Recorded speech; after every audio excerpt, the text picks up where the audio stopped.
Bona tarda a tothom. Cap de l'Oficina Catalana de Canvi Climàtic de la Generalitat de Catalunya, ponents, senyores i senyors. Com a president del Barcelona Centre Financer Europeu for Sustainability, és per mi un honor donar-vos la benvinguda a aquest acte de presentació de la guia per la publicació dels indicadors lligats a la taxonomia de la UE, organitzat conjuntament amb el Departament d'Acció Climàtica, Alimentació i Agenda Rural de la Generalitat de Catalunya i Tecnoambiente. Aquesta jornada s'insereix plenament al compromís de Barcelona Centre Financer Europeu for Sustainability de donar a conèixer i potenciar la utilització de les finances sostenibles i la consecució dels objectius ESG i l'Agenda 2030. Des de principis de l'any 2019, Barcelona Centre Financer Europeu forma part de la xarxa internacional de centres financers creada per iniciativa de les Nacions Unides Financial Centers for Sustainability, FC4S, i van afegir el nostre nom for Sustainability, convertint-se a Barcelona Centre Financer Europeu en Barcelona Centre Financer Europeu for Sustainability, per a totes aquelles activitats com la que ens reuneix avui aquí, relacionades a les finances sostenibles. El fet de pertànyer a la xarxa FC4S va permetre, sobretot, posar el nom de Barcelona com a centre financer al costat d'altres centres financers de tot el món compromesos en el desenvolupament de les finances sostenibles. D'altra banda, FC4S ens proporciona la possibilitat de conèixer les activitats desenvolupades per altres centres en els seus respectius països, alhora de donar a conèixer també a la resta de centres de la xarxa les activitats i projectes que es desenvolupen a Barcelona i a Catalunya en tots els àmbits relacionats amb la sostenibilitat i el canvi climàtic. Per a Barcelona Centre Financer Europeu for Sustainability és un objectiu prioritari apropar totes les novetats que es produeixen al voltant de les finances sostenibles al màxim de sectors de l'economia possibles, amb l'objectiu de facilitar-los l'adaptació a les normatives que els afecten en un futur molt proper.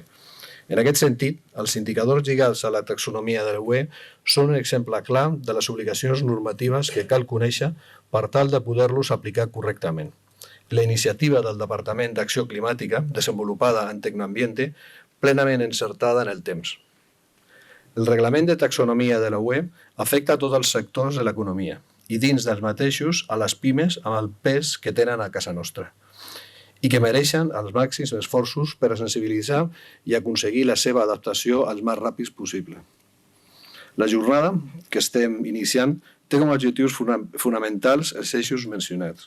Donar a conèixer la guia publicada per la Generalitat, donar la visió de com es veu com pot afectar l'adaptació a la taxonomia tant des d'una empresa cotitzada com des del conjunt de les pimes, i amb la finalitat de que al finalitzar s'hagi aconseguit sensibilitzar els assistents sobre la importància de començar a adaptar els processos interns el més aviat possible.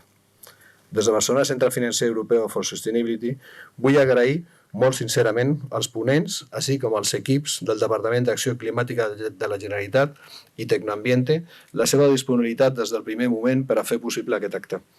No vull acabar sense agrair a la Borsa Barcelona que un cop més ens hagi acollit en aquest marc. I a tots vostès la seva presència avui aquí, tot esperant que aquesta jornada se'ls resulti d'utilitat i aplicació en la seva tasca diària. Sense més, passo la paraula al Salvador Samitier, cap de l'Oficina Catalana del Canvi Climàtic. Moltes gràcies.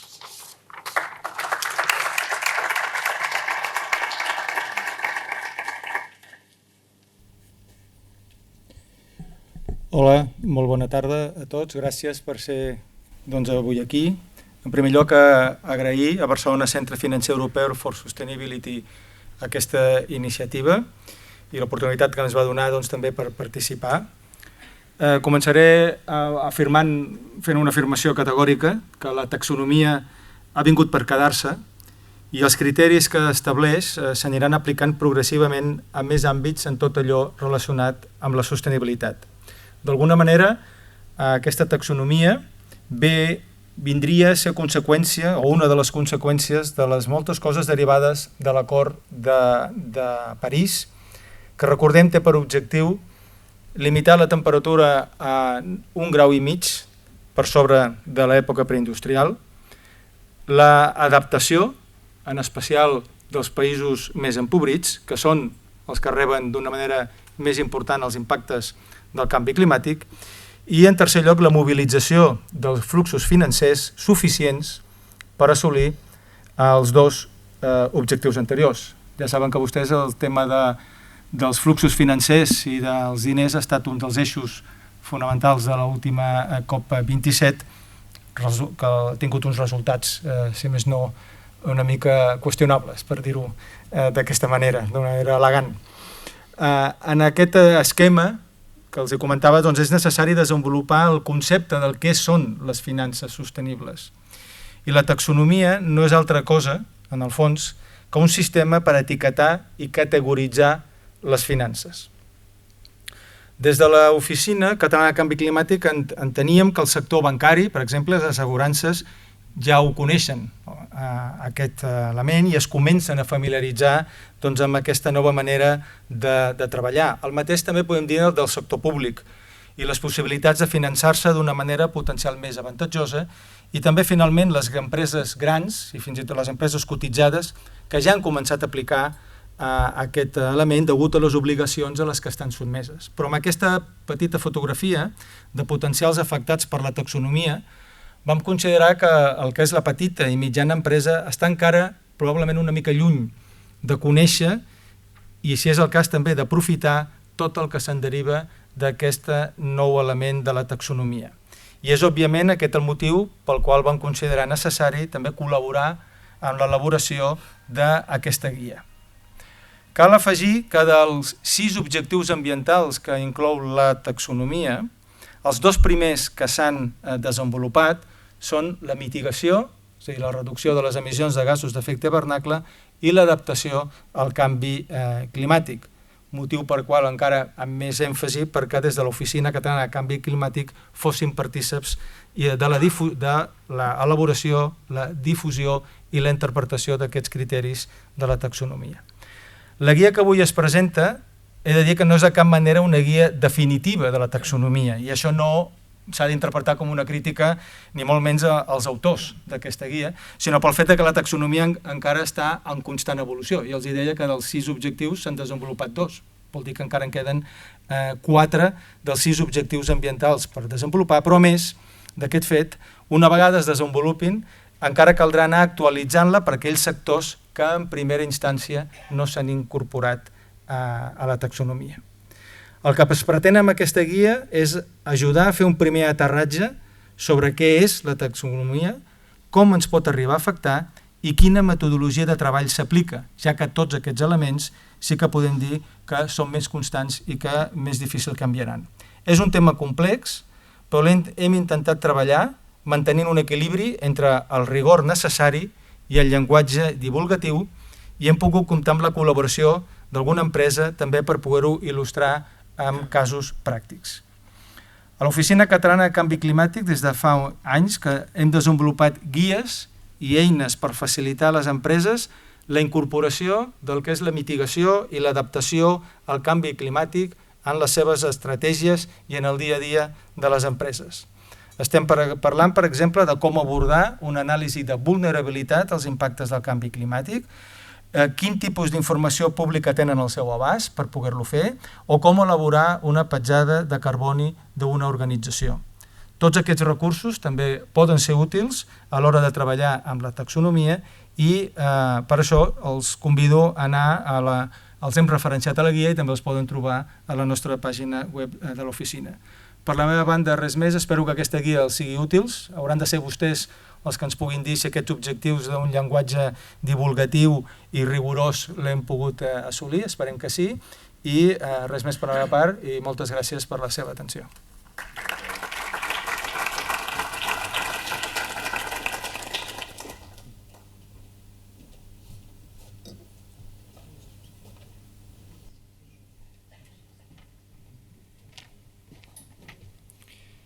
Bé, moltes gràcies a tots i ara ja començarem amb el que és la pròpia presentació de la guia. Intentarem fer un resum més o menys pràctic del que incorpora la guia de taxonomia i entrant també en detall en aquells casos on creiem que també és important, no? per la importància que té la peça normativa. El que veurem serà primer una introducció, una mica de context, d'on ve la taxonomia, una mica quin és el vincle també amb el Pacte Verd Europeu, una mica el tema aquest de les finances sostenibles, no? Comentaven tant el Lluís com el Salvador una mica com acaba d'encaixar amb la taxonomia. ens moureu més a la part pròpia del propi reglament, veure una mica la part, les entranyes, no, del propi reglament. Ens mourem també a la part d'una mica de la importància estratègica que té aquest reglament. També veurem una mica per sobre el càlcul dels indicadors que planteja la taxonomia. Veurem també una part de recomanacions que es fan des de l'Oficina Catalana de Canvi Climàtic i des de la Direcció General del Departament d'Acció Climàtica. I llavors veurem també algunes eines que poden ser de suport pels informes de taxonomia i per complir amb els criteris que s'estableixen. Ja hem comentat, no, el que estarem veient en aquesta primera part serà sobretot l'encaix taxonomia, pacte verd europeu, finances sostenibles, sobretot a nivell europeu, els requisits, una mica de metodologia i la part més estratègica. El que intentarem serà fer un repàs una mica en 365 graus del que implica la taxonomia i una mica tota la feina que hi ha al voltant del propi reglament. Dir-vos que la guia es publicarà a la web mediambient.gencat.cat a partir de demà, si no m'equivoco, Virgínia, i segurament a futur també s'anirà actualitzant per anar incorporant les parts que fins ara no s'han publicat a nivell legal per poder-les tenir de forma actualitzada. Si ens centrem en el Pacte Verd Europeu, com veieu en pantalla, té diferents objectius, diferents àmbits de treball, des de la contaminació a temes de transport, a temes de canvi climàtic, temes energètics. Doncs bé, el requadre que es veu a baix a l'esquerra és la importància que té el finançament de tots aquests objectius. Al final, el Pacte Verd Europeu necessita de fons per poder-se finançar i les finances sostenibles són l'eina, per dir-ho així, per aconseguir tots aquests objectius. El Salvador segur que ho sap perfectament, els objectius de reducció d'emissions que es plantegen a nivell europeu, els objectius també d'energies renovables, i tot això requereix d'inversió.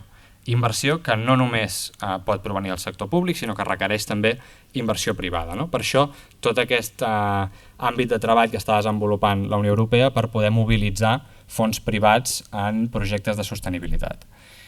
Si ens centrem en el que és el Pla d'Acció en Finances Sostenibles, potser es veu una mica petit.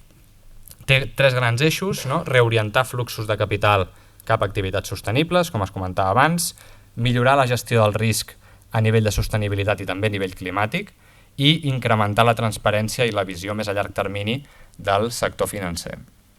Aquí podeu veure per sota de cada un dels objectius una mica totes les tasques que es presenten per poder aconseguir aquests objectius, i si ens centrem a la número 1, que és establir un sistema de classificació d'activitats econòmiques sostenibles, aquí és on encaixa el reglament de taxonomia que s'acaba de publicar, que es va publicar el 2020, però aquí és on encaixa el reglament de taxonomia que estem veient avui.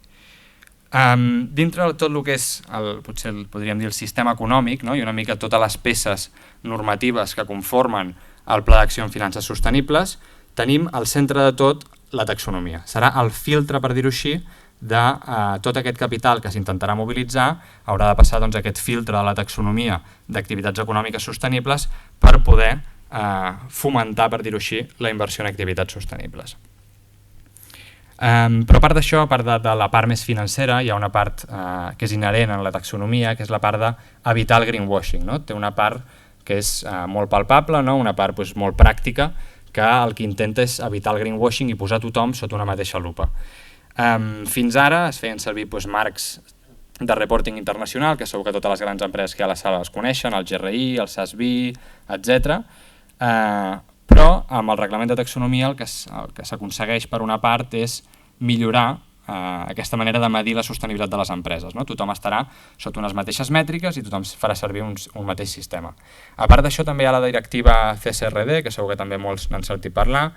El fet que es publiquin també estàndards europeus en matèria de divulgació d'informació en sostenibilitat el que fa és transformar des d'una perspectiva de divulgació d'informació a nivell corporativa més oberta a una divulgació d'informació més estructurada, més sòlida, més homogènia a nivell europeu. I la taxonomia, uns indicadors específics que tothom es medirà sota els mateixos.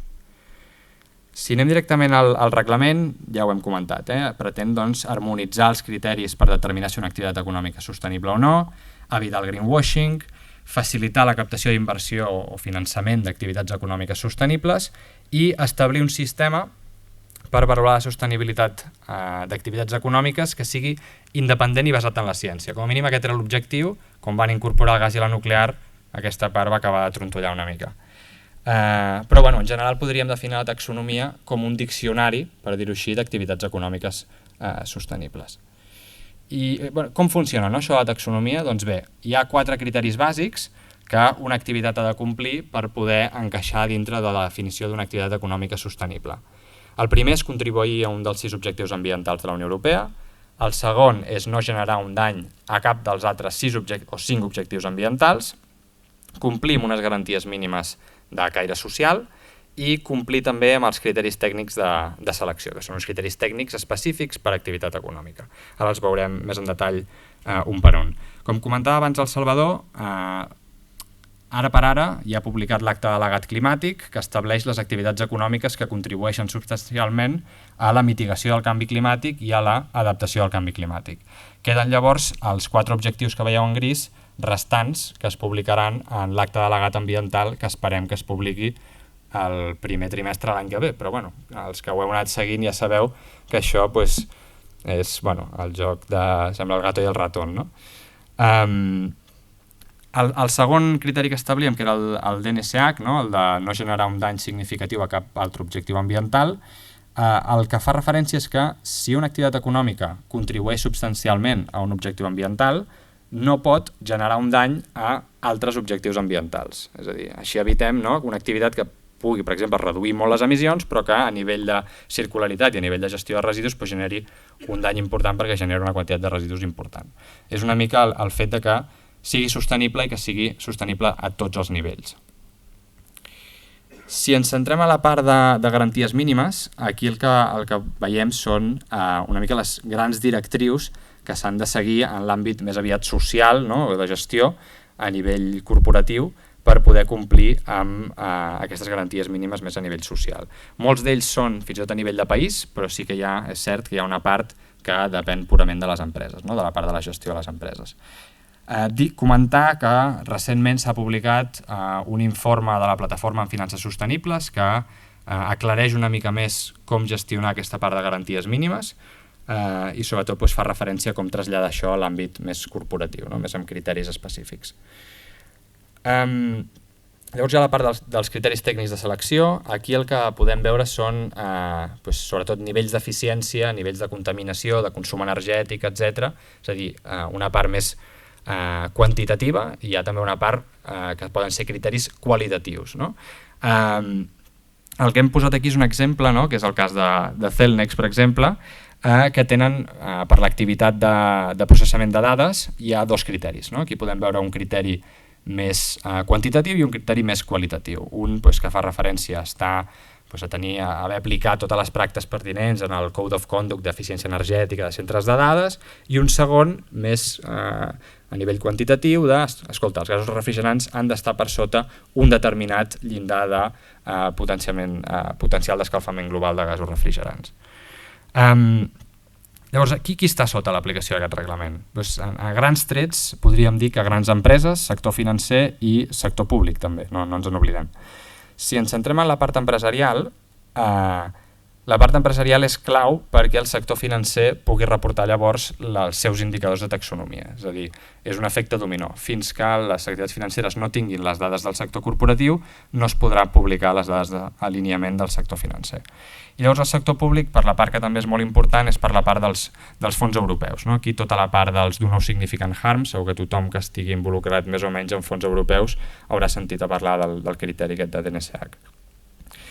Però si tornem una mica a la part de les empreses, de quines empreses estan obligades a reportar aquests indicadors de taxonomia, no són les empreses que estan obligades a reportar estats d'informació no financera, són les empreses que estan sota la directiva de Non-Financial Reporting.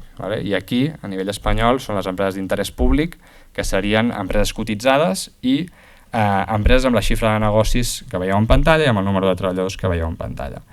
Però tot això canviarà quan s'aprovi la directiva CSRD, que el que farà serà segurament canviar, segurament disminuir els llindars sota els quals les empreses estaran obligades a publicar els indicadors de taxonomia. I a què obliga? Hem estat parlant dels indicadors de taxonomia, doncs els indicadors de taxonomia són sobretot aquests 3 que veieu en pantalla, són el percentatge de facturació, el percentatge de CAPEX i el percentatge d'OPEX, que està alineat amb activitats reconegudes, per dir-ho així, al reglament de taxonomia. I tot això s'ha d'incorporar a l'estat d'informació no financera o a l'equivalent quan s'hagi aprovat la CSRD, i ha d'incorporar també una certa informació contextual i metodològica que expliqui una mica com s'han fet aquests càlculs. Però anem a fer una diferenciació, que aquí estem parlant molt d'activitats alineades, però també hi ha el que es coneix com activitats elegibles. Les activitats elegibles són aquelles activitats que estan incorporades dintre els llistats d'activitats econòmiques per ara el que és l'acte delegat climàtic, no? Pels objectius de mitigació i adaptació, però que no compleixen amb un dels 4 criteris que hem estat veient abans. D'altra banda, les activitats alineades són aquelles que estan dintre el llistat d'activitats econòmiques i que a la vegada compleixen amb tots els criteris que s'han vist abans, aquests 4 criteris que podíem veure. I llavors sí que aconsegueixen l'estatus, per dir-ho així, d'activitat econòmica sostenible. Llavors, què s'ha de publicar durant 2022? Doncs aquest 2022 s'havia de publicar el que és el grau d'elegibilitat de les activitats econòmiques en relació amb les activitats que estiguin al llistat de l'objectiu de mitigació del canvi climàtic i a l'objectiu d'adaptació del canvi climàtic. I aquí fem referència al percentatge del volum de negoci, percentatge de CAPEX i percentatge d'OPEX elegible en base a aquestes activitats. A partir de 2023, el que s'haurà de publicar ja és el percentatge d'alineament, és a dir, ja s'haurà de comprovar que es compleixen tots els criteris tècnics de selecció, els DNSH i les garanties mínimes, i s'haurà de publicar ja el percentatge d'alineament en base també a les activitats de l'acte delegat climàtic, és a dir, mitigació i adaptació. I què s'haurà de publicar a partir de 2024? Doncs esperem que ja s'hagi aprovat el que és l'acte delegat ambiental, que incorporarà ja totes les activitats pels 6 objectius ambientals de la Unió Europea, i el que s'haurà de publicar serà llavors també l'alineament de totes aquestes, el percentatge d'alineament de volum de negoci, CAPEX i OPEX de totes aquestes activitats, i a la vegada tota una sèrie d'informació contextual a nivell metodològic i a nivell de com s'ha generat aquests indicadors, que és molt important. Aquí teniu un resum breu, però que crec que pot ser útil. Llavors, on es pot trobar tota aquesta informació? De moment hi ha 3 peces bàsiques a nivell legal. El primer és el reglament de taxonomia, el 2020/852, que és el marc general, una mica com s'estructura el reglament de taxonomia, i llavors hi ha el que se'n diu l'acte delegat climàtic, que és on s'incorporen al llistat d'activitats econòmiques que ara per ara es consideren sostenibles si compleixen amb els criteris que s'estableixen, i l'acte delegat de divulgació, que és un acte delegat específic que regula una mica com publicar aquests indicadors, la metodologia que s'ha de publicar, una mica tots els criteris una mica més metodològics, per dir-ho d'alguna manera. Llavors, si ens centrem en l'acte delegat climàtic, perquè us feu una idea, aquests són més o menys els sectors que s'incorporen a l'acte delegat. No hem pogut posar totes les activitats perquè són 102, òbviament, però perquè tingueu una petita idea de més o menys per on van els tiros. Si ens fixem, si ara entréssim a l'acte delegat climàtic i anéssim a mirar una mica les activitats econòmiques, per cada activitat econòmica el que tenim és un títol una mica general, no?, de la pròpia activitat econòmica. Llavors sempre ve una descripció on es defineix millor una mica què es pretén amb aquest títol. Normalment els títols són una mica o generalistes o massa específics, no? I una mica la definició ens permet acabar d'acotar per veure si la nostra activitat encaixa o no amb el que s'està establint. Llavors hi ha una descripció de codis NACE, que són codis d'activitats econòmiques a nivell estadístic, que normalment són indicatius, no són excloents, i al final hi ha una part que és, molts cops es defineix si hi ha diferents tipologies d'activitat en una mateixa activitat. Hi poden haver activitats de transició, activitats facilitadores de l'adaptació al canvi climàtic, una mica defineix una part de la tipologia d'activitat. Això ho veurem una mica més endavant. I llavors hi ha la part dels criteris tècnics de selecció, on podem veure que per diferents activitats es diferencien una mica els criteris que han de complir. Aquí veiem que perquè sigui una activitat mitigadora del canvi climàtic hauria de complir amb el punt A, però si es classifiques com una activitat de transició hauria de complir, per exemple, amb els criteris B i C que veieu en pantalla. No entrarem exactament en tot el que diu, és només per donar una idea de com es veu el reglament de l'acte delegat en la realitat. Aquí a tota la part de criteris d'NSH es veu molt petit, ho sé, tampoc hi entrarem en detall, però és perquè veieu que per cada objectiu climàtic hi ha una sèrie de criteris que s'han de complir, no? I en alguns d'ells es fa referència a annexes del propi reglament, perquè són bastant homogenis a diferents activitats econòmiques, i n'hi ha d'altres que són específics de cada activitat econòmica. Per prevenció, seguirem. Llavors, a nivell de calendari, ara estem, per dir-ho així, al final de la línia dalt de tot, no? Ja s'està acabant ja l'obligatorietat aquest 2022 de publicar l'elegibilitat. Esperem que a principis del 2023 es publiqui ja l'acte delegat ambiental, però és una incògnita, ningú sap, i durant 2023 estarem esperant tota la part de la divulgació de l'alineament en base a les activitats de mitigació i adaptació al canvi climàtic. Més endavant vindrà l'obligació de divulgar el que seria l'alineament amb la resta d'objectius, amb tots els objectius, i també s'estableix a nivell de la normativa que el reglament de taxonomia es vagi actualitzant com a mínim cada 3 anys en teoria per anar adaptant els criteris tècnics de selecció en base a com està avançant també la tecnologia. I llavors també s'està establint o s'està considerant si desenvolupar o no una taxonomia social i una taxonomia marró, una taxonomia social per la part d'activitats que tinguin un benefici social a nivell social i una part marró que definiria aquelles activitats 100% no sostenibles, per dir-ho d'alguna manera. Anem ja a la importància del reglament de taxonomia.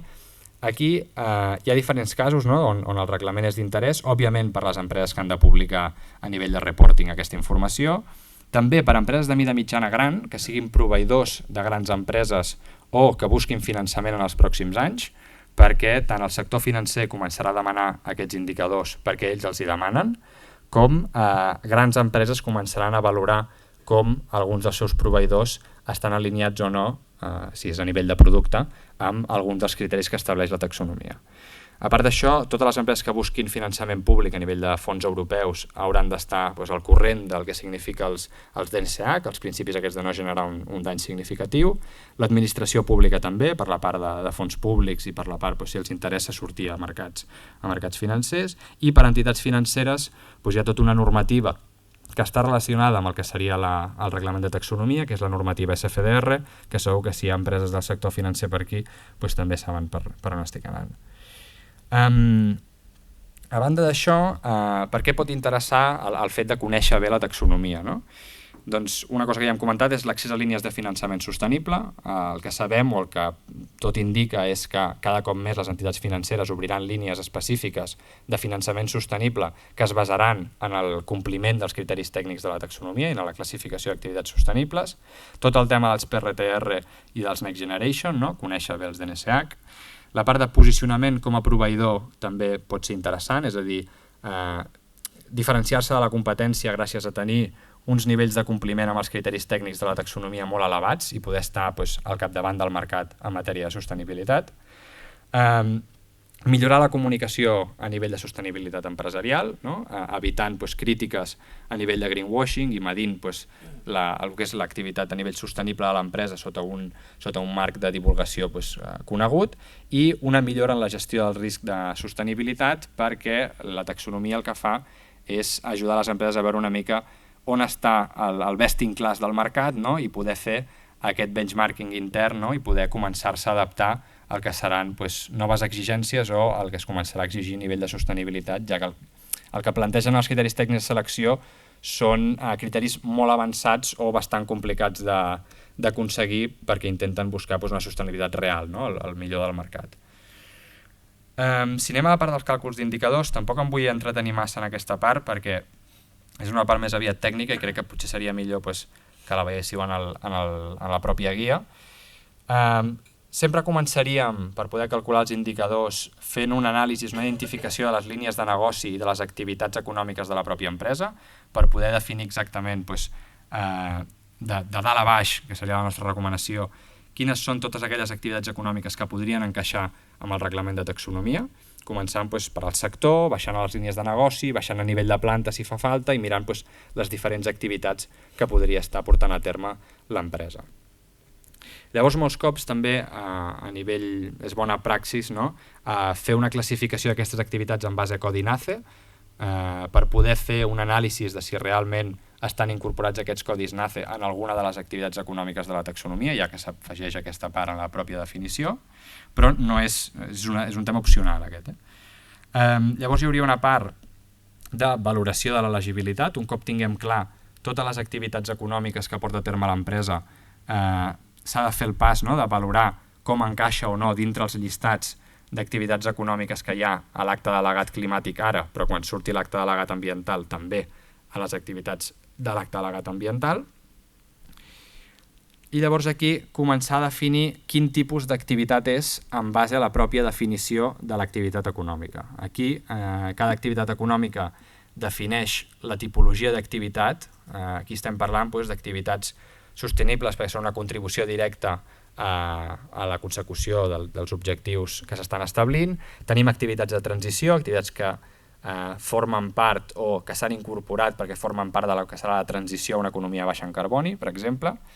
S'incorporen també activitats facilitadores, per exemple, de l'adaptació al canvi climàtic d'altres activitats econòmiques, i aquí han de complir dos criteris: que no retinguin actius que poden malmetre altres objectius ambientals i que tinguin un efecte ambiental substancialment positiu a nivell de tot el cicle de vida de l'activitat. Això són criteris bastant específics, però tampoc hi vull entrar molt en detall.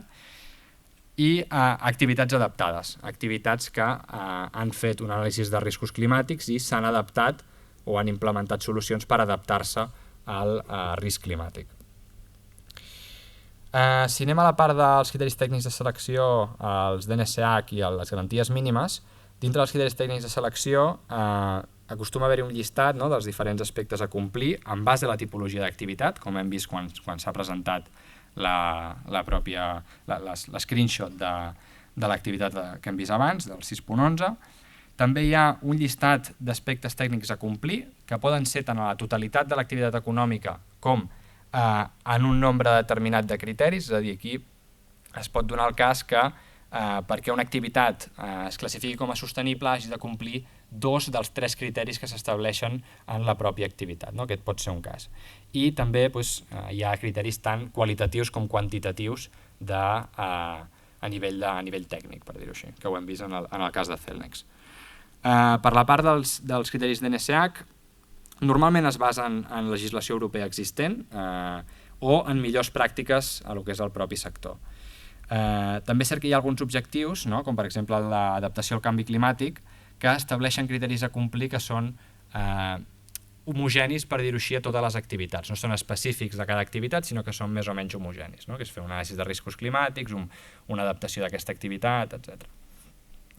És important, doncs, en aquesta part, sobretot, el fet de coordinar els equips de medi ambient, de legal, de finances, d'operacions, de manteniment, perquè hi haurà relació entre molts d'aquests en poder complir o no aquests principis de DNSH. I llavors hi ha la part de garanties mínimes, que també hem comentat abans, i tornar a comentar que s'ha publicat aquest informe de la Plataforma en Finances Sostenibles que pot ajudar a millorar el plantejament de com complim les garanties mínimes a nivell d'activitat econòmica. Llavors, si anem a l'extracció de dades financeres, aquí és important començar a involucrar ja, de fet estaria bé començar-los a involucrar des del principi, però sobretot en aquesta part, tot el que podrien ser controllers financers, directors financers, responsables de finances, perquè seran els que faran el link entre l'equip de medi ambient o de qualitat, que serà el que portarà segurament el projecte, amb l'equip financer, que segurament serà el que extraurà aquestes dades.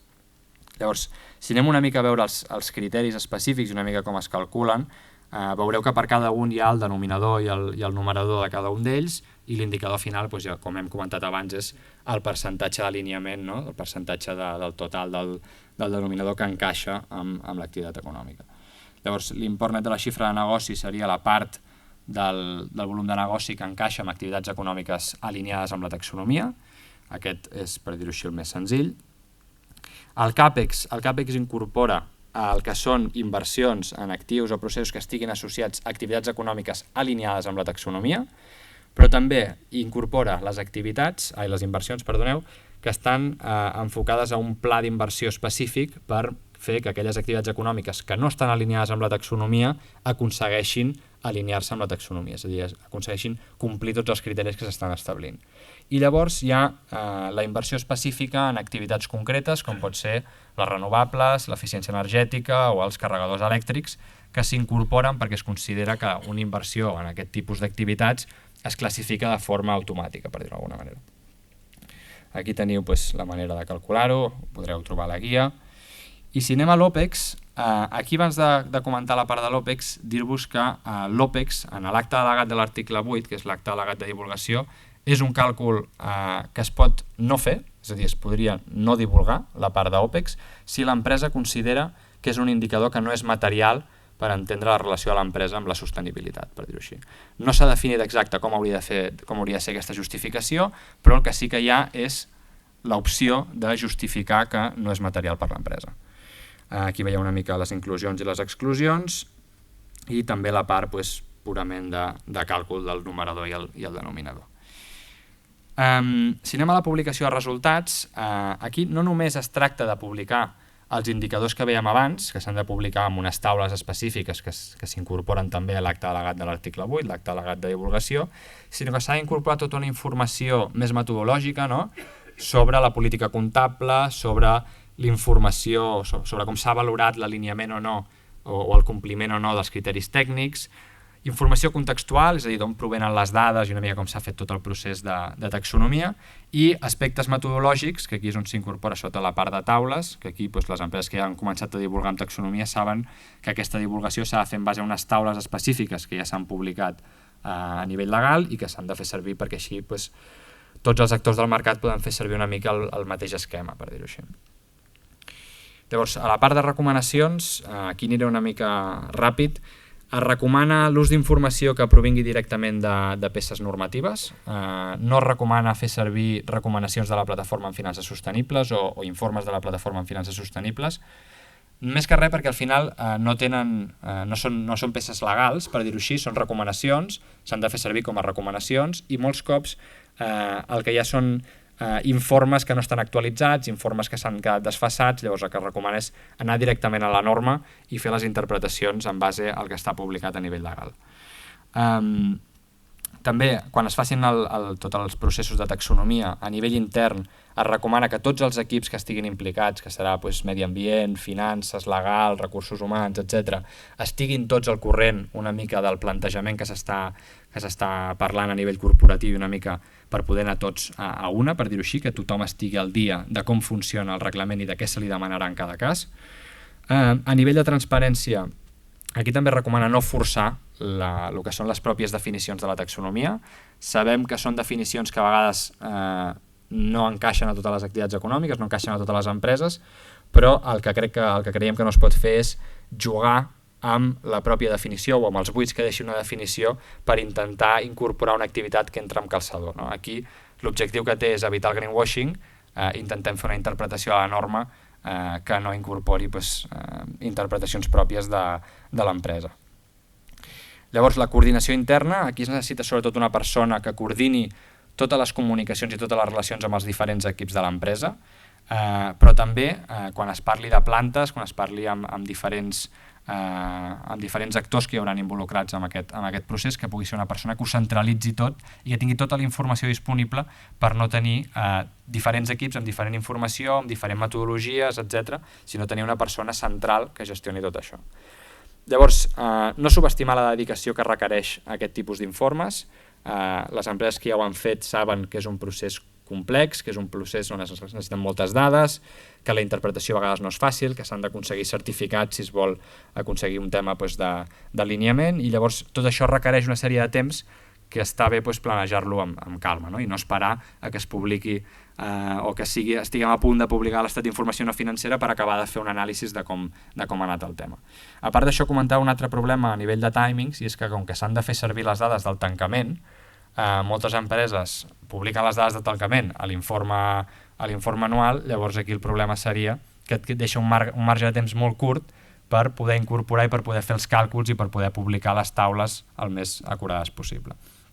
I llavors, a nivell de dades financeres, és important també que els equips de finances coneixin la metodologia de càlcul i l'acte delegat de l'article 8, que és el de divulgació, per entendre exactament tota la part purament comptable, no? Totes les interpretacions comptables que han de tenir en compte quan proporcionin les dades d'alineament de cada activitat. I llavors, a les eines de suport, molt ràpid, abans ho ha comentat el Salvador, per la part més generalista tindríem 3 eines. La primera és l'EU Taxonomy Compass, que és una eina de la pròpia Comissió Europea, on es pot consultar tot el llistat d'activitats econòmiques i es pot fer una primera valoració també ja la part de criteris tècnics, la part dels principis de DNSH, i és un sistema senzill, no?, per poder valorar quins criteris apliquen a cada una de les activitats. Hi ha una eina similar que és del Frankfurt School i el UNEP, que tenen un centre conjuntament, on s'omple un formulari i a través d'aquest formulari et fan una sèrie de preguntes sobre el sector i en base a aquest formulari et treuen un llistat específic d'activitats que podrien aplicar a la teva activitat econòmica. Aquí és només indicatiu, és agafar això com a indicació i llavors fer l'anàlisi específic a nivell pràctic. Llavors, l'IJOBE basc també ha publicat una guia de taxonomia fa uns mesos, que està bastant bé, i que té un annex 2 que des del meu punt de vista és molt útil per analitzar el compliment amb els principis de DNSH. No? Et planteja tota una sèrie de preguntes que hauries de respondre per poder justificar o no que compleixes amb el principi de DNSH. Llavors, per la part d'adaptació al canvi climàtic, l'Agència Ambiental Europea planteja una sèrie de recursos per poder valorar o per poder identificar els riscos climàtics als que pot estar enfocada l'empresa. Aquí n'hi ha molts tipus i et planteja també la possibilitat de descarregar-te les dades directament en format GIS, no? Que potser per alguna empresa pot ser interessant. La web de Copernicus de Climate Change Services, que segur que si hi ha algú d'aquí que es dedica a temes de canvi climàtic també la té molt per la mà, és més avançada, és per descarregar directament dades de Copernicus a nivell de projeccions climàtiques, amb diferents models, amb diferents timeframes. És molt completa, més complicada de fer servir.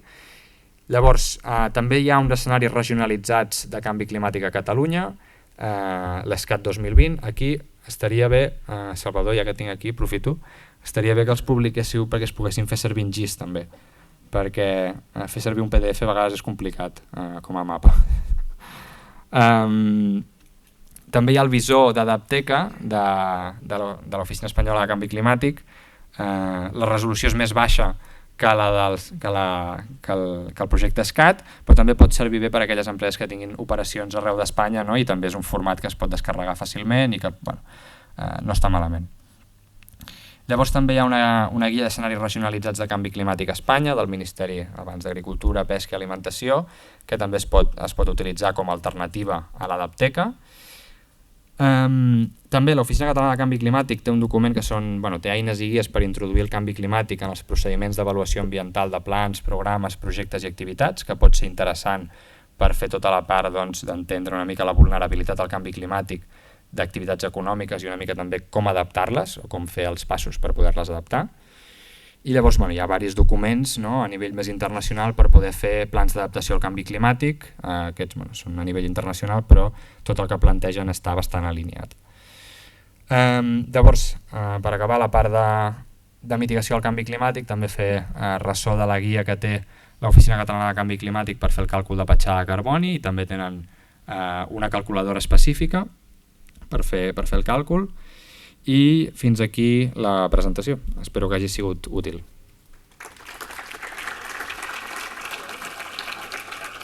Ara parlarà Celnex, Josep Lluís, quan vulguis.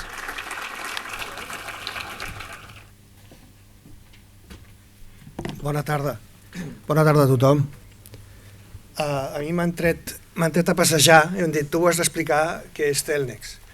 Jo us explicaré breument què és Celnex i també un parell de reflexions, perquè com aquí segurament hi ha moltes empreses, explicar-vos una mica els intríngulis que hem tingut nosaltres, una pinzellada almenys, perquè el fet de ser gran no vol dir que el director financer pensi com pensa.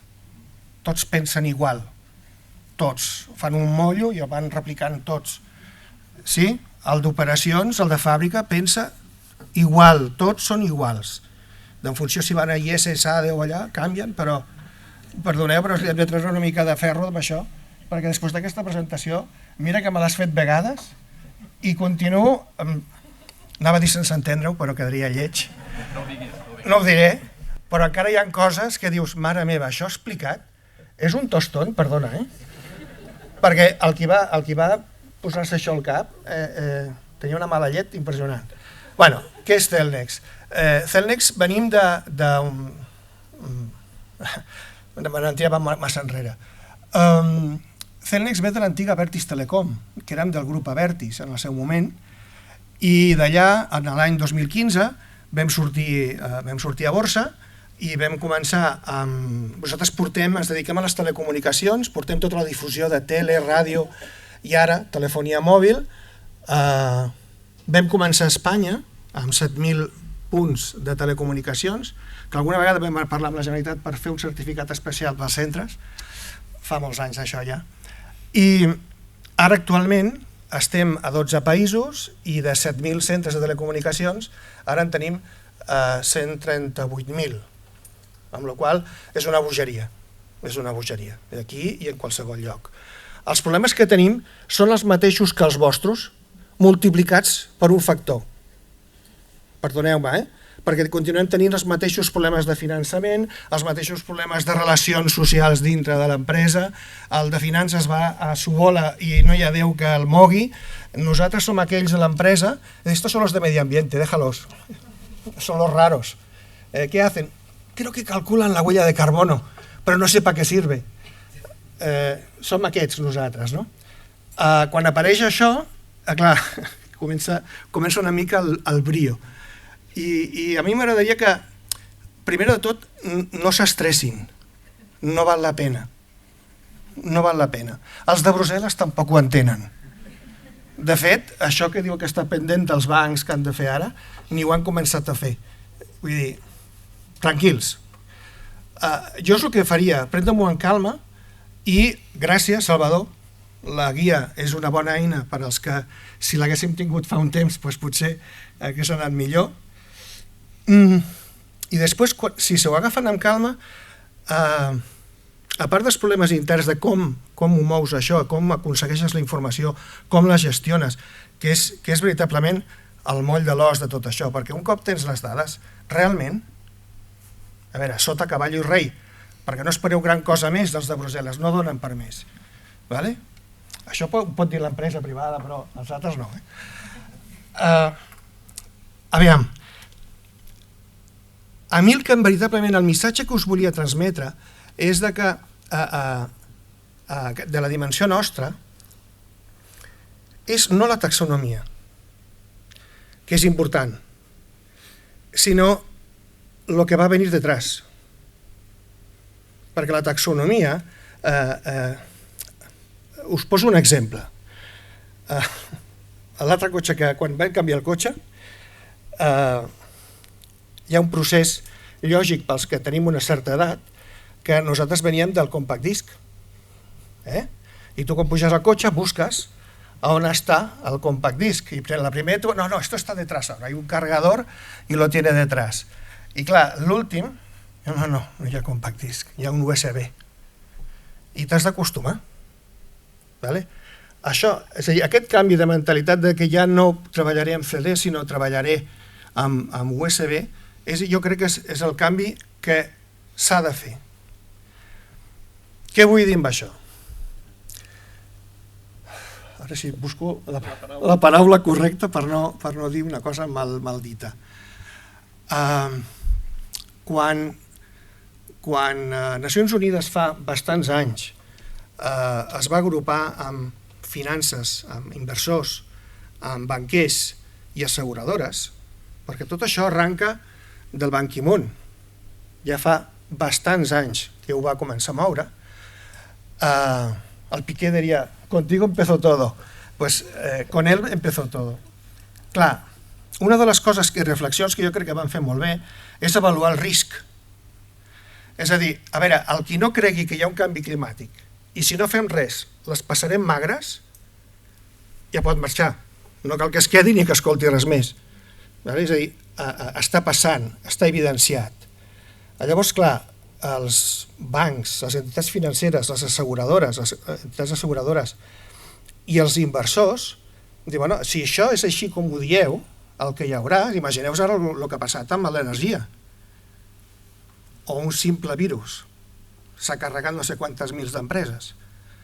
Doncs si això és així, haurem de prendre mesures. I la millor manera és atacant aquests 3 pilars, que són els que d'aquí ve això, d'un d'aquests pilars. I això vol dir que canviarà la manera de funcionar de totes les empreses. Els primers nosaltres que ens venen les bufetades de la Comisión Nacional de Mercado de Valores, que dice, oye, que no quiero esto, pero es para el próximo. Oliver, ¿cómo se hace esto? ¿Vale? I dius, bueno, i com ho hem de fer? I, bueno, t'adaptes, però és que clar, no és això. És que això implicarà que d'aquí no sé quant temps la manera de fer negoci també canviarà. Si no ens adaptem amb això, quedarem coixos. És a dir, no es podrà fer negoci, perquè nosaltres les grans us començarem a exigir a les petites que necessito això, i si no, no podrà ser proveïdor meu. Perquè si no, jo no em podré finançar, perquè el banc em dirà, es que si tú no tienes un porcentaje de alineamiento de no sé cuánto, ¿vale? No te vamos a financiar. És que els bancs ho diuen en castellà. Sí?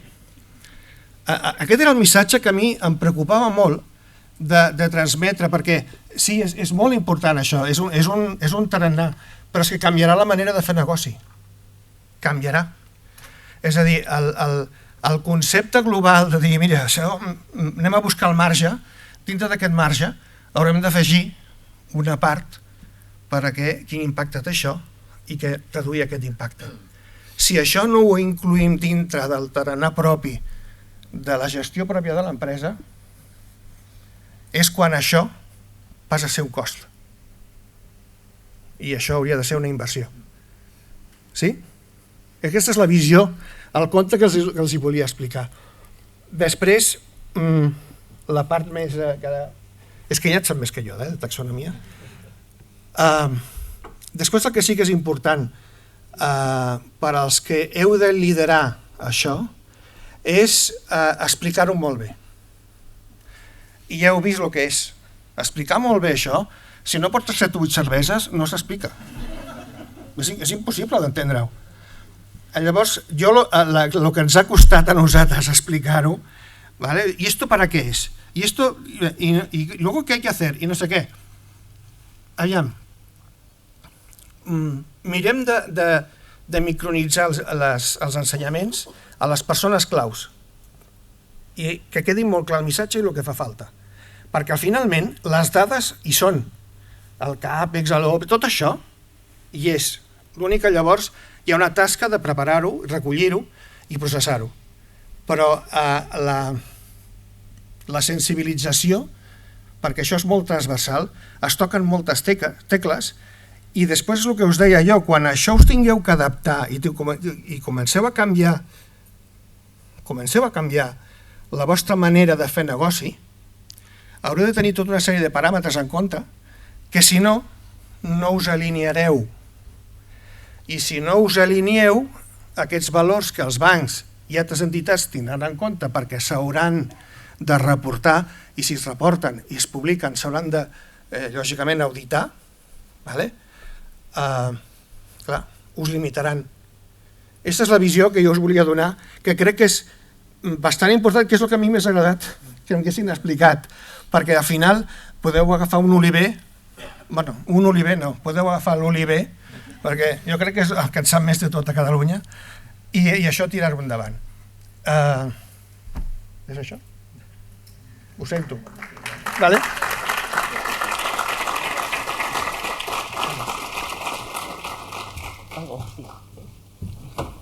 Perdó, si em permeteu.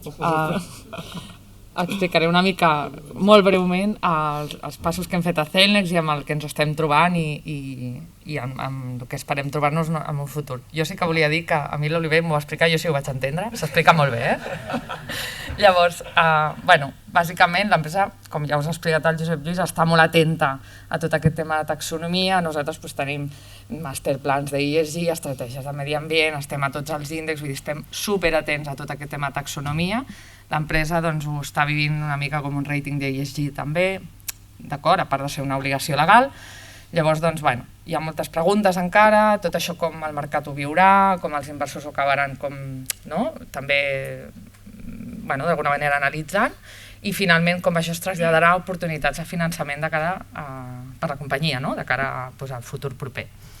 Llavors, nosaltres portem des de l'any passat treballant amb l'Oliver, amb aquest projecte de taxonomia. Vam començar amb el tema de l'elegibilitat, com ha explicat l'Oliver, què és l'elegibilitat? Doncs anem a veure quines de les nostres activitats econòmiques són potencialment sostenibles o les podríem classificar com a tal.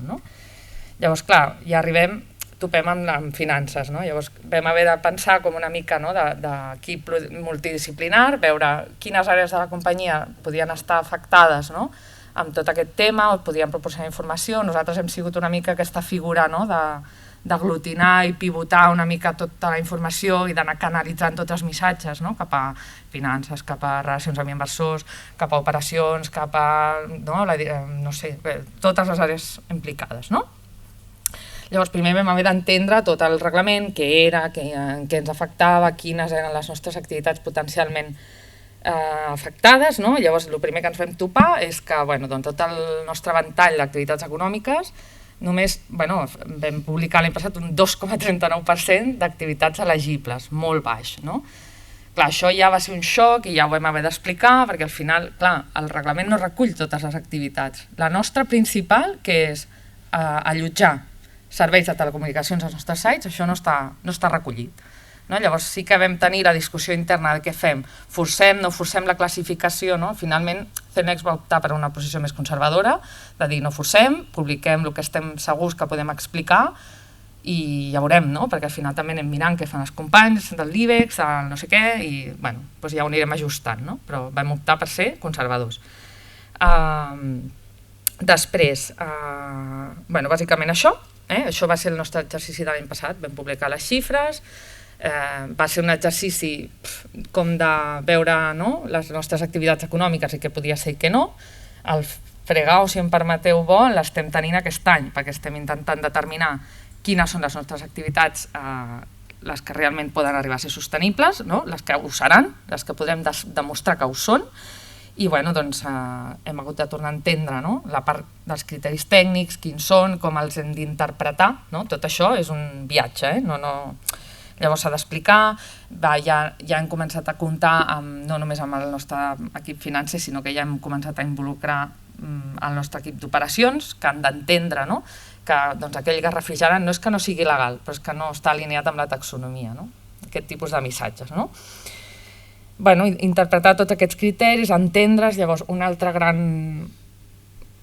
pollastre que ens hem trobat a l'empresa és obtenir les dades. Tota aquesta granularitat, o sigui, les empreses grans com nosaltres, la dispersió de dades és gran, llavors estem treballant tota aquesta granularitat que requereix de taxonomia per poder anar com al detall, d'anem a veure exactament d'aquest paquet d'inversions que està ficat en eficiència, anem a veure realment que està complint amb els criteris que diu la taxonomia que són d'eficiència, perquè potser hi ha altres temes d'eficiència que no són energètica o que són un tema econòmic, que estan ficats allà, llavors tot això s'ha de destriar i és una feina de xinos, em perdó. També d'alguna manera hem hagut de fer interpretacions de la pròpia normativa, de com perquè no sempre és clar, i això també hem hagut de fer interpretacions i ho posarem una mica a prova quan fem la verificació de tota aquesta informació. Llavors és també complicat i ara nosaltres això ho publicarem al febrer, crec, al febrer, llavors ho verificarem per un tercer i d'aquest 2,39% ja veurem fins on arribem, però ens quedarem baixets, segurament. Insisteixo, no és que estiguem fent. O sigui, la lectura d'això no és que diguem que l'activitat que estem fent fins ara no compleix amb els requisits legals que actualment estan aprovats. Simplement, clar, aquesta normativa fa una volta de rosca a les activitats nostres i a les de totes i volem millorar, però l'alineament serà inferior, segur. Bé, i llavors doncs, ja el que veiem que ens vindrà, no? O sigui, ara ens estem treballant tot aquest ajuste fino, no? de les nostres activitats i ja veiem, no? Quins reptes ens estem trobant i què volem millorar, no? De cara a propers exercicis que creiem que és interessant compartir. Jo crec que és molt important treballar amb aquest tema de la granularitat i el tema de la traçabilitat, perquè al final haurem de demostrar, ens demanaran documentació, no ho sé. Llavors, traçar tota aquesta informació, no? Fins al document final o el que sigui, això també és tot un repte. També per nosaltres serà clau d'alguna manera integrar i sistematitzar tots aquests indicadors a dins del que és, no sé, el nostre SAP de torn, no sé si m'enteneu, perquè al final no podem estar cada any fent aquesta tasca tant d'anàlisi d'hores i hores, no sé com dir-ho, llavors cal tot això. Entenc que els primers anys estarem treballant més intensament perquè ho hem d'entendre i s'ha d'integrar la companyia, però després això cal sistematitzar-ho, segur.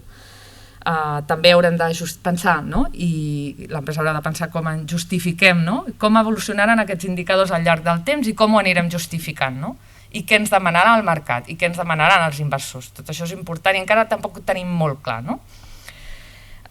També ja hem començat a treballar, de fet, en traslladar tots aquests requisits a la nostra cadena de subministrament, ja veient el que se'ns ve a sobre, i finalment també veure què sortirà dels 4 objectius que queden i estarem atents a canvis i també recomanar-vos que o sigui, per nosaltres ha sigut clau comptar amb l'ajuda de l'Oliver, creiem que una empresa, o sigui, comptar amb suport és bastant important per poder tenir èxit una mica amb tota aquesta tasca. Gràcies.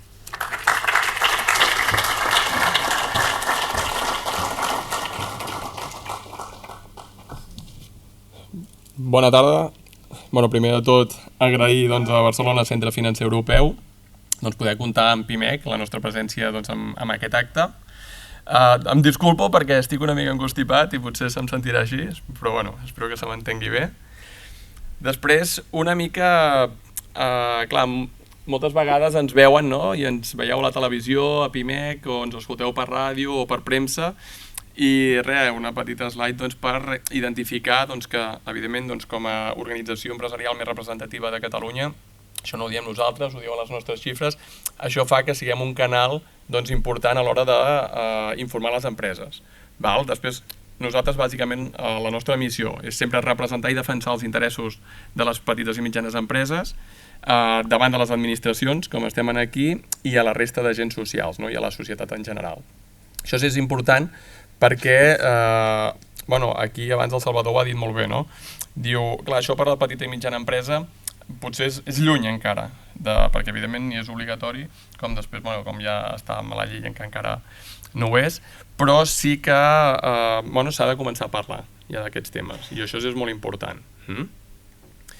Aquí nosaltres com a patronal sí que ens organitzem, ja sigui a nivell de delegacions per estar el més propers a les empreses arreu de Catalunya, però també tenim una sèrie de sectorials que el que volen és empreses que siguin d'un mateix sector, treballar-les, i això ho relaciono perquè també tenim una sèrie de comissions que el que volem és que a vegades normatives o tràmits que poden afectar de manera més transversal a totes aquestes empreses, evidentment que això s'ha de treballar, i en temes de sostenibilitat tenim aquesta comissió que realment el que volem és crear aquesta opinió, perquè són coses que a la mínima que tinguin que afectar a petites i mitjanes empreses quan sigui obligatori, si no s'ha començat a treballar, després de l'exemple que han explicat, evidentment això ho hem de tenir molt en compte.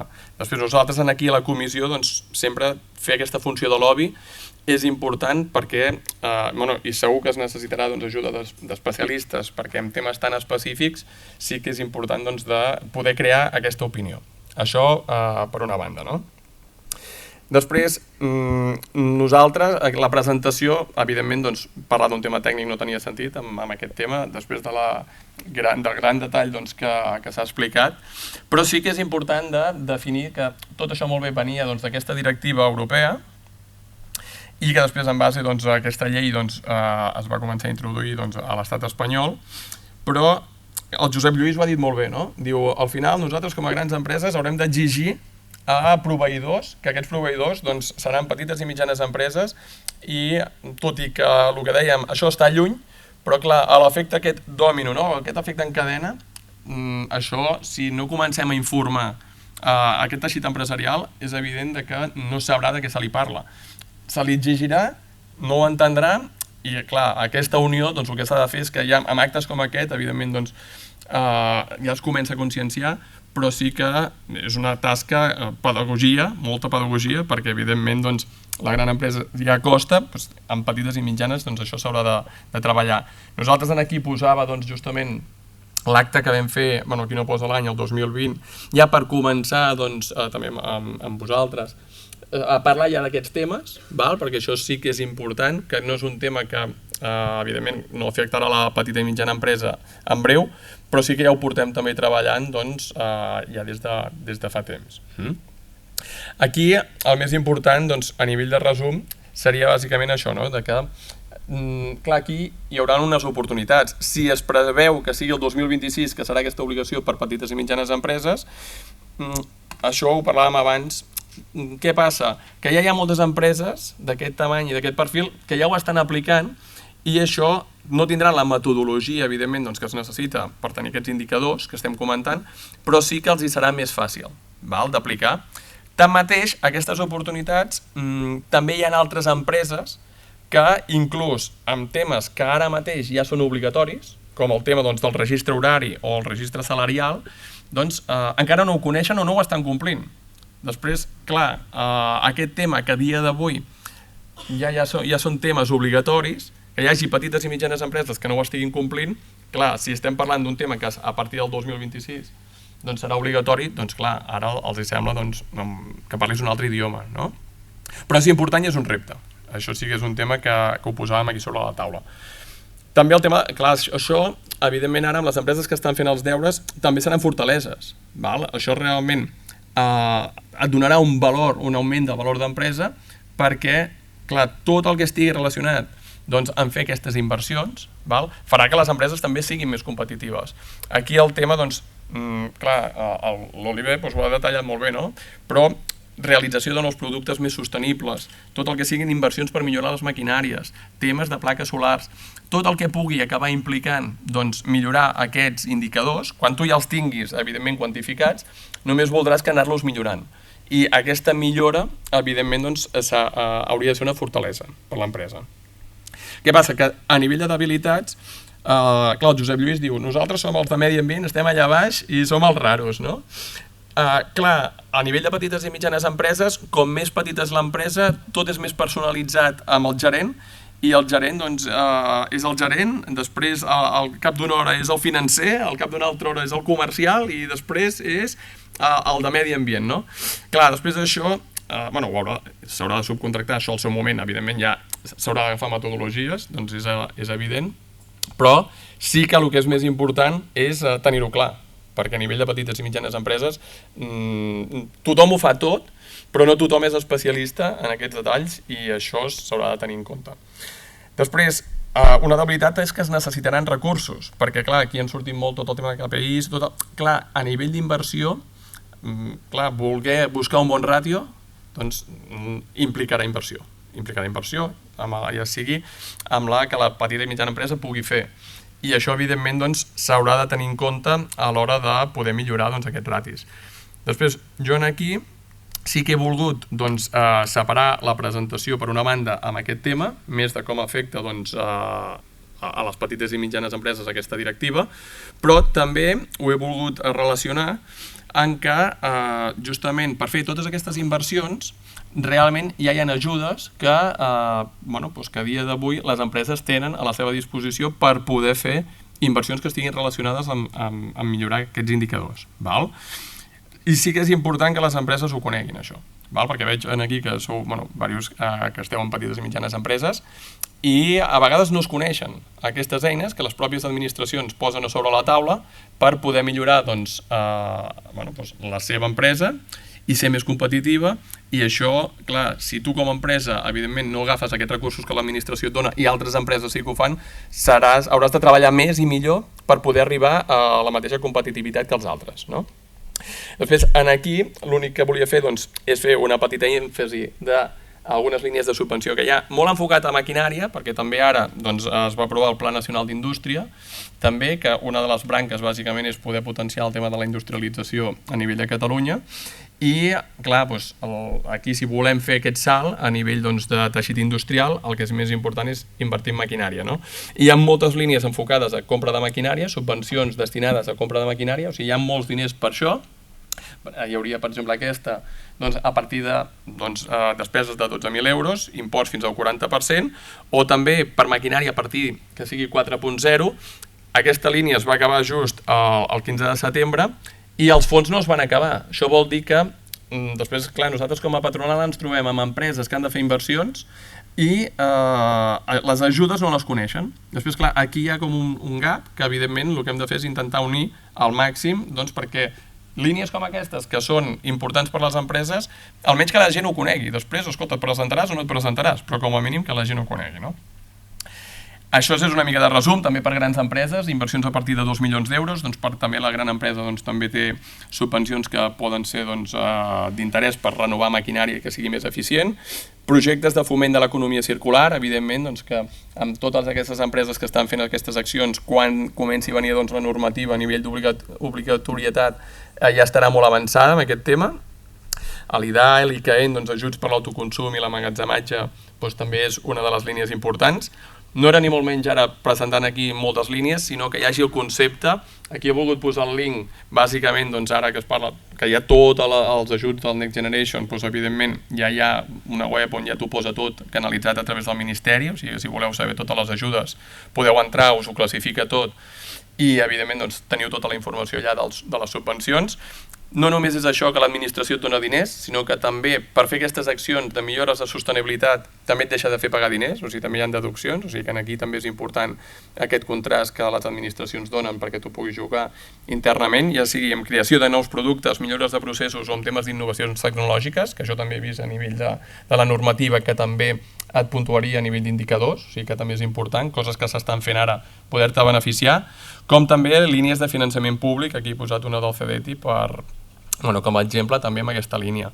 Això és finançament públic, però també ara una experiència és que el que dèiem també ara que els bancs també s'han de començar a posar les piles amb això, sí que a nosaltres doncs, com a patronal ens estan trucant entitats financeres que realment ja estan buscant, potser no, evidentment, l'obligatorietat de les petites i mitjanes, però sí que ho estan focalitzant molt amb aquest concepte de, escolta'm, si tu vas a fer ara millores en sostenibilitat, tindràs millors interessos, i jo entenc que ja comencen a anar d'una manera molt lleu, però sí començant a crear la taxonomia, bàsicament interna seva, per després poder donar millors o pitjors finançaments. O sigui que aquí ja s'està començant a fer, perquè ja ens estan trucant molt focalitzats amb això, i intentant anar molt ràpid per complir horaris, i per la meva part ja ho tindríem. D'acord?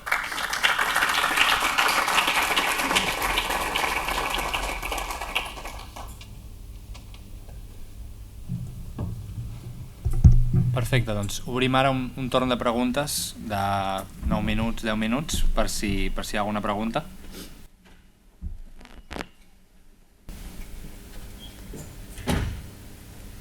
Gràcies. Moltíssimes gràcies, superinteressant, una mica dens, tot sigui dit, però molt interessant. La meva pregunta és Lorena Jurado i IT for Materials. La meva pregunta és en relació a com veieu l'encaix de la taxonomia respecte al TCFD o SASB, perquè vosaltres també sou unes empreses que jugueu en aquest altre àmbit. El Banc Europeu d'Inversions, per exemple, ja per certs finançaments ja té en compte temes de sostenibilitat molt superiors al que demana la taxonomia. Com veieu aquest desenvolupament i aquest encaix, sisplau? Gràcies.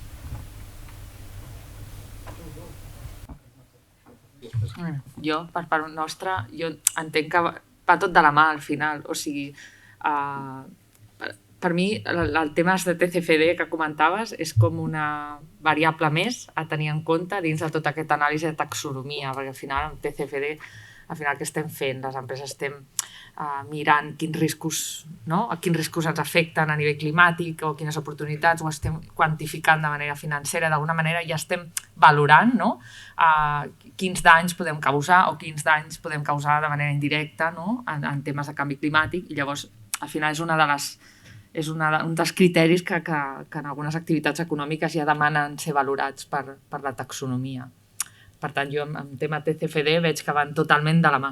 I de fet, o sigui, a nivell de realitzar plans d'inversions, bueno, o sigui, ho hauràs de tenir en compte. Si et vols alinear amb la taxonomia hauràs d'haver valorat tot el framework del TCFD, perquè a partir d'allà tindràs la informació que necessites per, d'alguna manera, alinear la teva activitat tal com diu taxonomia, no? Jo ho veig així. Sí, jo aquí afegir que... No sé si se'm sent? Sí? No, comentar que sobretot la part del TCFD està molt relacionada amb el DNSH d'adaptació al canvi climàtic, que t'obliga a fer un anàlisi de riscos climàtics específic, no? I et posa totes les variables que has d'analitzar. Llavors, en aquest sentit, sí que jo crec que el link és clar, no?, entre la part de TCFD i la part de taxonomia. Jo ho vincularia 100% a lo que és la part del DNSH d'adaptació, però llavors també algunes activitats específiques són activitats que es classifiquen com adaptades, no? Són activitats que ja han implementat solucions per poder-se protegir o adaptar, per dir-ho així, dels riscos climàtics. Llavors, tot aquest anàlisi, per dir-ho d'alguna manera, sobretot de la part de riscos físics, sí que que està completament lligada. Un altre tema és la part dels riscos de transició del TCFD. Sí que és veritat que en la part de taxonomia els riscos de transició no s'incorporen de forma directa, però de forma indirecta sí que tota la part normativa o la part de millors ratis d'eficiència, etc., sí que està lligada amb la part de riscos de transició. I llavors, tot el que comentaves tu del Banc Europeu d'Inversions, per exemple, és un bon exemple perquè ara, per exemple, en els pròxims 1-2 anys ja establirà criteris específics lligats a taxonomia per línies de finançament a, per exemple, bancs públics, per exemple, l'ICF, que els he vist aquí, estan al corrent, no?, dels requeriments que establirà el Banc Europeu d'Inversions en matèria de taxonomia. És a dir, tot anirà, jo crec, confluint, sobretot jo crec que al final la taxonomia és una eina tan potent i és un marc normatiu tan central que al final moltes normatives depenen directa o indirectament de les definicions que es facin, no? Llavors, jo crec que tot acaba una mica entrelligat. I a nivell, has parlat també d'estàndards, no?, d'algun estàndard de...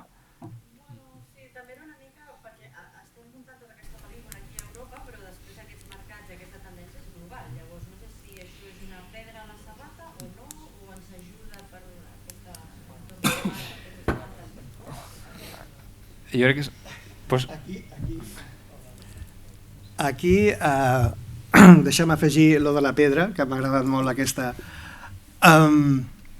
Com deien ells, fixa't que si tornem a la història que jo us explicava abans, el Ban Ki-moon va tocar les tres bases, les entitats inversors, financeres i asseguradores. Fixa't que el comú denominador, és a dir, els tres, el que van a buscar analitzar és el risc. La clau de tot això és l'economia. No ens enganyem, és a dir, Ban Ki-moon la visió que va tenir és això no ho mourem si no toquem la butxaca. I el que va fer ho va muntar molt bé perquè ara és una pressió de butxaca, econòmica. I llavors els bancs necessiten analitzar el risc. Per això el TCFD el primer que et fa és dir, bueno, tu has analitzat econòmicament quina implicació té que pugi 1,5 graus al teu negoci, això? És un risc, amb la qual cosa és el que volen és que tots tinguem controlats el risc, els inversors, els bancs i les asseguradores. Un altre diria, són els tres lladres, però no ho diré. Sí? Per el que deies tu de la pedra, no fa gaire a nosaltres ens va trucar un inversor important, internacional, i no sé quantes dies vam estar per una pregunta. Heu instal·lat plaques solars. Ens podeu garantir que aquestes plaques solars no s'han fabricat a la regió de Changban, no sé quina regió era de Xina? I no és Europa. Vam aconseguir els certificats. Però vam estar 3 dies per aconseguir aquests certificats. I lògicament nosaltres ja ens preocupem molt, i que és el que us deia jo, és a dir, canviarà la manera de fer negoci. És a dir, a un inversor, a un proveïdor li exigim, entre altres coses, ja se'ls està exigint que calculin la petjada de carboni, que tinguin un pla de reducció, no per a mañana, però comença a moure, perquè si no, no podrà ser proveïdor. I quan se li fa un encàrrec, ens han de garantir que no es contractarà ni es comprarà matèria prima que sigui de zones, el que diuen els minerals bruts o els minerals de la muerte, no sé què. És a dir, això es té en compte. Me estás hablando de los niños malos de la clase. Esto ya es otro... A nivell de taxonomia, sí. A nivell de taxonomia, segur. O sigui, a nivell de taxonomia, segur. De fet, ja estan desenvolupant taxonomies. Canadà, Colòmbia, Brasil, fins i tot Rússia. Els Estats Units ho farà segur. La SEC segur que ho farà. Jo crec que no es quedaran endarrere en aquest sentit. De fet, hi ha una plataforma en finances sostenibles a nivell internacional que té l'objectiu de desenvolupar com a mínim taxonomies similars a nivell d'esquema a nivell internacional. Altre tema serà els criteris que posi cada país. Aquí és on hi haurà el problema, que el que estarà sostenible per un país per un altre no ho serà. Aquí jo crec que aquest és un risc.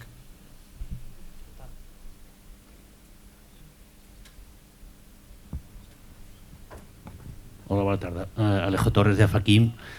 Primer una reflexió i després una pregunta, no? Sense conèixer evidentment tota aquesta metodologia.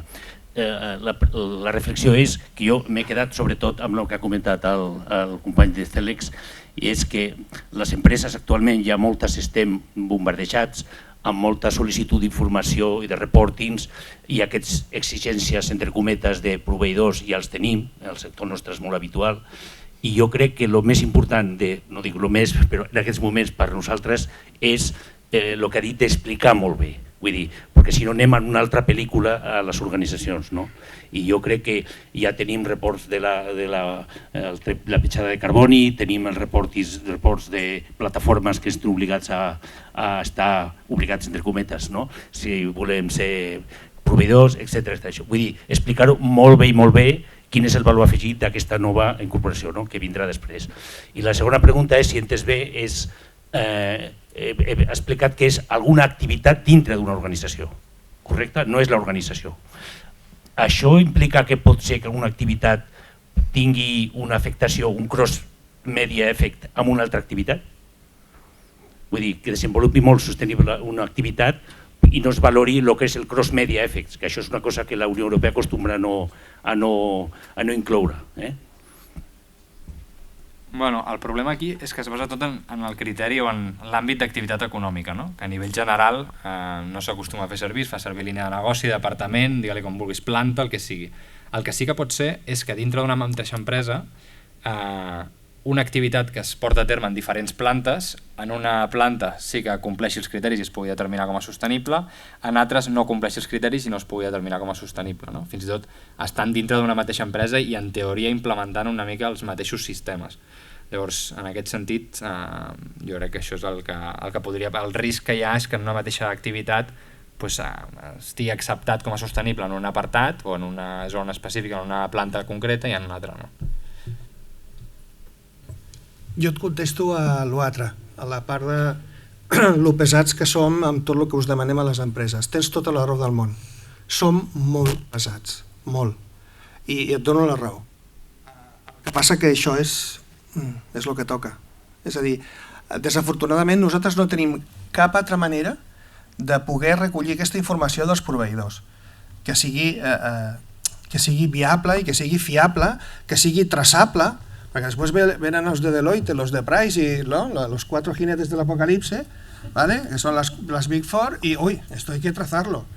Llavors, això són eines que ens donen per poder traçar aquesta informació d'on ha vingut. Jo el que sí puc dir-te és que sense pressa, per això he dit abans, sobretot no ens estressem, comencem a fer els deures.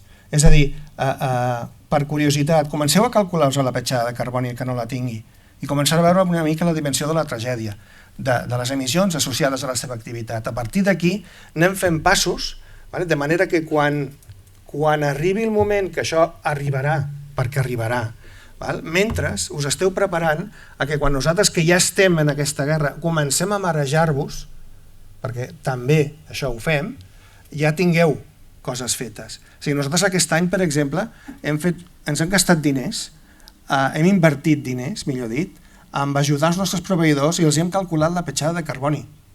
Nosaltres l'hem pagada i els hi hem calculat amb ells. Per què? Perquè no poden, perquè oye que no puedo, perquè és una manera de... Sí que és cert que quan més didàctica hi ha, com si diguem, més ho entén el proveïdor i bueno, més ho accepta. També ho entenem això, que hi ha proveïdors que són molt grans, que facturen molt, i també hi ha d'altres que facturen molt poc i els hi demanem el mateix. Però ara que ho estem demanant nosaltres senzillament com una transacció comercial, a països d'Europa ja és normativa. És a dir, a UK, si voleu concursar, heu de tenir les ISOs i la petjada de carboni i un pla de reducció a 5 anys. Si no, ja no podeu concursar per llei. Bueno, però aquí, m'explico, això és un transcendent que anirà baixant a tots els països. Aquest perquè els hi van trobar en aquell concurs i ho tinc fresc. Però aquest tarannà és el que acabarà, perquè és l'única manera que es pot fer el push cap a baix. És que si no, no es pot fer. Això ho heu de veure, és a dir, comencen pels de dalt perquè saben que els de dalt faran pressió cap als de baix, perquè si no els de dalt no poden complir. Perquè si no el més fàcil és anar al de baix, que és on tens més variabilitat i tens més fàcil. Però és la meva visió i ho sento, però és veritat. Maregem molt els proveïdors. No ho deia tant com lamentable, sinó reflexionar de què s'ha de fer aquest exercici de racionalitzar. Nosaltres ho hem intentat i de totes les que hi ha que tienes que fer l'Ecovadis, el CDP, el no sé què, hem intentat reduir-ho al mínim i que això ja cobrir-ho. Sí, però sí, és veritat. Ai, si em permets, també és un viatge per les empreses, ho veiem, que nosaltres demanem, perquè també estem nosaltres molt ficats en temes de proveïdors i ho demanem i el primer any no ho fan, el segon, bueno, vinga, et contesto una mica, el següent una mica més, i nosaltres cada any expliquem i és molt important el tema de la formació, de traslladar tots aquests requisits i d'explicar-ho bé perquè és com un camí, no es fa d'un dia per un altre. Només per rematar-ho, perdoneu, que tu em talleu, nosaltres finalment ens hem posat un plaç de 5 anys que els proveïdors que no tinguin tots aquests requisits ja no podran ser proveïdors. Perquè és que si no és insostenible, no es pot assumir, amb la qual cosa s'haurà de fer una tria. I qui estigui entrarà i el que no s'haurà d'adaptar. És així. Ho sento, però és així. Gràcies. Jo volia fer un comentari. Soc Ramon Aznar, exauditor de Price i actualment conseller del sector financer. Ho dic ja perquè així ja t'ho explico tot. El comentari és que la meva experiència, teniu tota la raó, i no és gens més preable la dificultat d'obtindre la informació. Gens. Perquè la comptabilitat pensem que està molt automatitzada, molt homogeneïtzada, la gent sap què ha de buscar i amb això encara no. Per tant, no és gens fàcil. Però més enllà d'això que ja ho heu dit, jo el que volia preguntar és obvi que la sostenibilitat està dins de l'estratègia de l'empresa. No és una pregunta, ja ho afirmo, però hem parlat molt de la informació com, diguem, es publica, com l'empresa s'explica del que fa. Però què passa endins? Com aquesta informació arriba al comitè de direcció i als òrgans de govern? Ja està amb els quadres de comandament, ja estan els KPIs, o això encara té el seu recorregut, perquè clar, o tens la informació o la gestió, això també és complicada pel management. Em mires a mi, T'ha dolgut això. És per això, les cerveses, que m'ha agradat molt. Ja. Aquesta gent de Price. A veure, 1, 2, 3, 4, 5...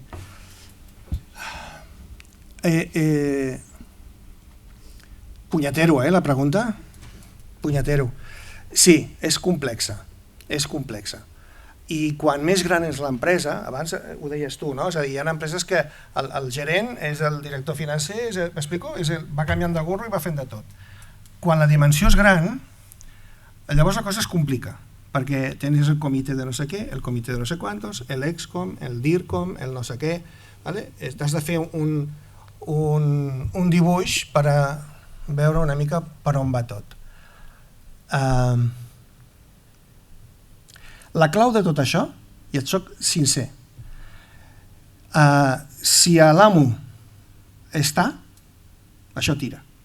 si l'amo no hi creu, això no cal que gasteu un duro. Us ho dic de veritat. No invertiu, perquè si no hi creieu amb això, al final no tira. En el nostre cas tenim aquesta sort. Val? I això, al final, com s'ha traduït? El que deies tu, no? L'empuje. És molt senzill.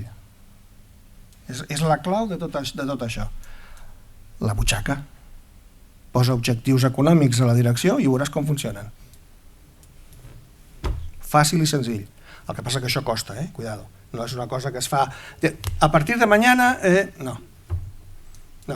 Però sí, al final, la millor manera, i això és que és una tasca d'empuje. Jo insisteixo molt en això perquè a nosaltres ens empenyen molt, perquè aquestes mateixes preguntes que us estem intentant, que jo intento que ho veieu, perquè això amb 4 o 5 anys, això ja està.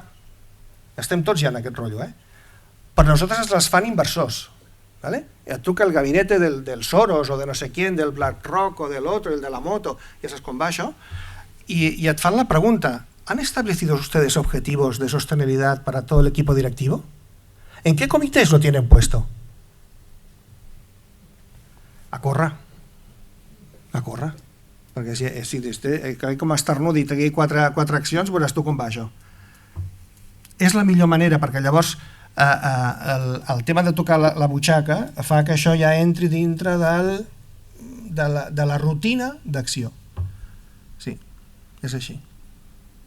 Punyetero el de Price, Última pregunta i llavors ja passem a la cluenda, que si no la part de networking, que és la més divertida, no té gràcia ja. Bona tarda, soc la Maria Passalacqua del Club EMAS i tant avui com la setmana passada al Conama i a Brussel·les en les reunions que hi ha hagut, el que s'està veient és que les pimes no estan preparades per donar resposta als seus clients quan els demanin les dades. Això és una de les qüestions claus. Però crec que a la mà hi ha una eina molt important, sistemes de gestió ambiental, EMAS com ISO 14001, que anem tard. Les empreses, encara que Cellnex et pagui la primera vegada el càlcul de la petjada, l'any següent què?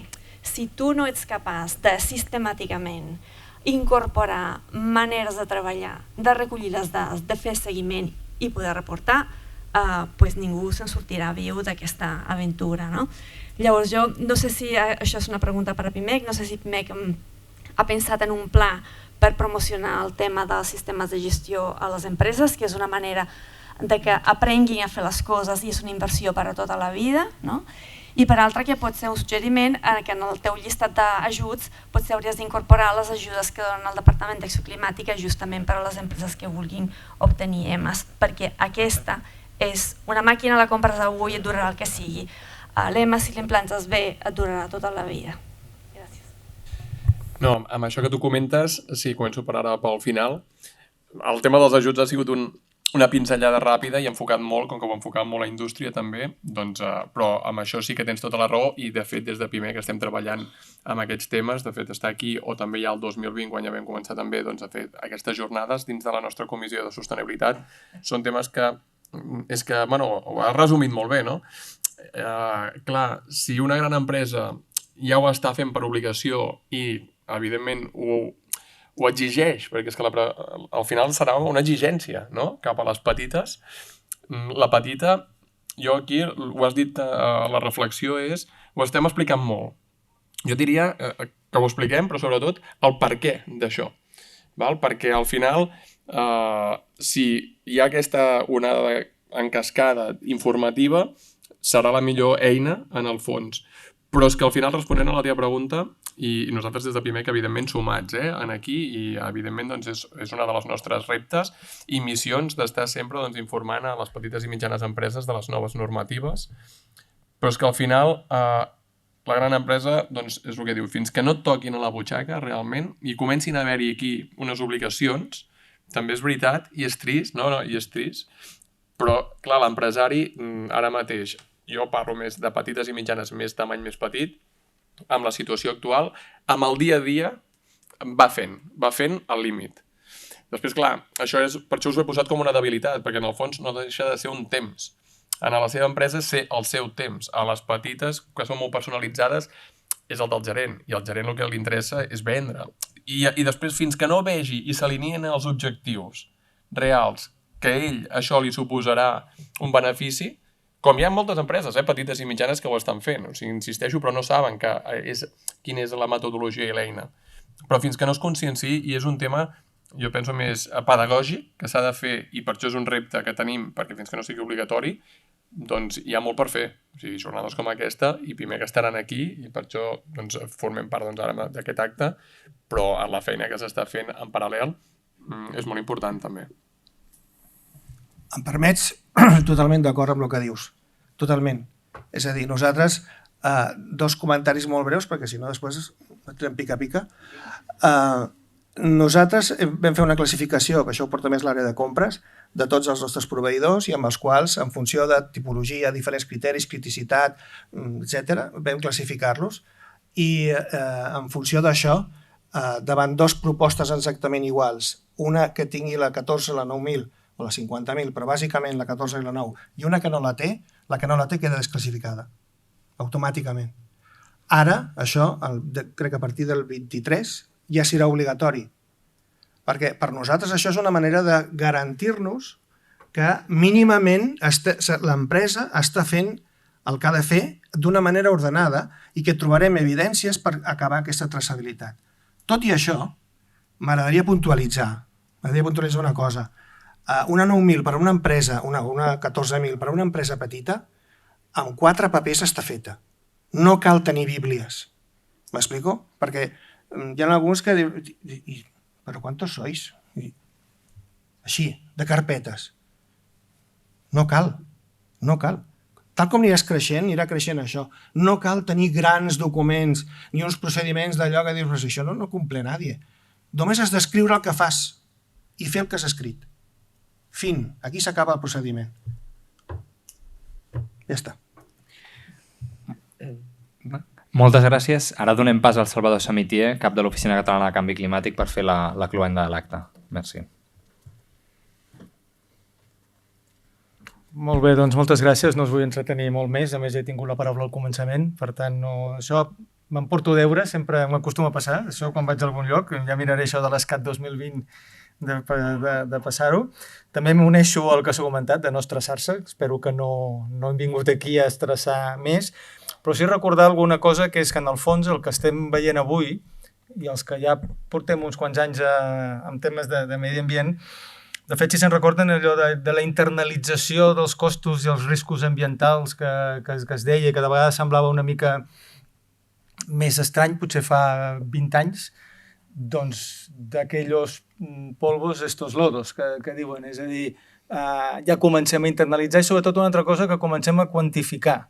I on hi comença a haver un efecte que és la màgia de vegades de quan comences a quantificar, no? Perquè dius, un 2 i escaig que estic alineat, i doncs encara que estiguis al començament, però tothom comença a dir, com és que només tinc un 2 i escaig alineat? Hem d'intentar buscar, no? I això també ens passa a la Generalitat, és a dir, fa un parell d'anys, 2 anys, rebo una trucada d'una reunió del Departament d'Economia. Quan et truca el Departament d'Economia de la Generalitat has d'estar atent, amb una reunió que llegeixo i resulta que hi ha Moody's en aquesta reunió. Jo pensava, què em demanen a mi d'estar en una reunió amb Moody's? Doncs resulta que la Generalitat està en els processos de rating cada any i de cop i volta Moody's comença a preguntar coses de temes de medi ambient, com s'internalitza, quines són les polítiques de canvi climàtic, com s'està fent, com s'està quantificant, i aleshores deixem de ser els rars per començar a ser els buscats, també els de medi ambient, perquè, d'alguna manera tenim una part, no tota, però tenim una part de la resposta que en aquests moments s'està. Per tant, això és un tema que canviarà la forma de fer negocis, però també probablement la forma de l'administració. D'allò va venir que l'any 2022, en els pressupostos de la Generalitat, per primera vegada, hi ha un informe ambiental sobre els pressupostos de la Generalitat. És el primer, per tant, no és perfecte. Hi ha molta cosa a millorar amb aquest informe, però és el primer. Al moment en què fas el primer, ja estàs obligat a fer el segon, perquè si fas el primer i no fas el segon, aleshores encara queda molt malament. I estàs obligat a fer un segon una mica millor que pas el primer, que aquest segon tampoc serà perfecte, però haurà de ser una mica millor que l'anterior. I ja entres en una dinàmica que a partir d'aquí doncs, ja tothom a com buscar informació, ja comences a estar avisat i hi ha elements, ara estem treballant amb el Departament d'Economia de com millorar aquest informe ambiental, quines coses s'han d'introduir que no estan, quines hauríem de saber que no sabem, i per tant hem de buscar, i per tant tots entrem en una roda, que és el que es tracta sense estrès, però és el que toca, diguéssim, si volem tenir possibilitats, que en el cas del RAM que em toca a mi, però en tema ambiental, però en el cas del tema del canvi climàtic, perquè no tot és canvi climàtic, hi ha altres elements importants de biodiversitat i altres aspectes, però en el del meu RAM, doncs si volem aquest grau i mig, o si volem estar en una situació que els impactes, si més no, puguin ser gestionables, doncs si no ens comencem a posar amb això, ens trobarem que el procés serà molt més complicat, perquè ens haurem d'adaptar igual, però una mica més a les males i una mica amb més costos per part de tots, de les empreses, de l'administració i, en definitiva, dels ciutadans.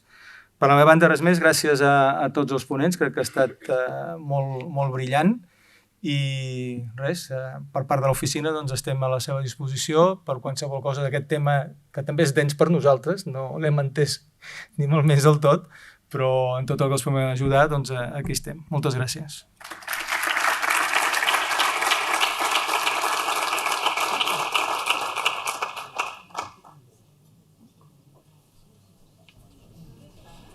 Només comentar que s'enviarà a tots els inscrits la guia de taxonomia a partir de demà. Així teniu un regal tots de la jornada. Sí, si voleu, sí. Sí, us la facilitem.